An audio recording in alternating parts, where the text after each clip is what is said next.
नमस्कार समाज टिके ध्यान दियंतु आम जीवन हेउछि असजड़ा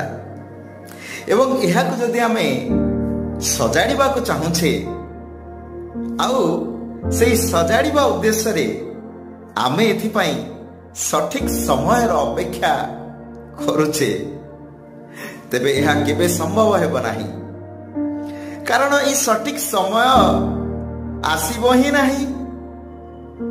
तेणु आपणकर अपेक्षा वृथा जीव तार कारण हेउछि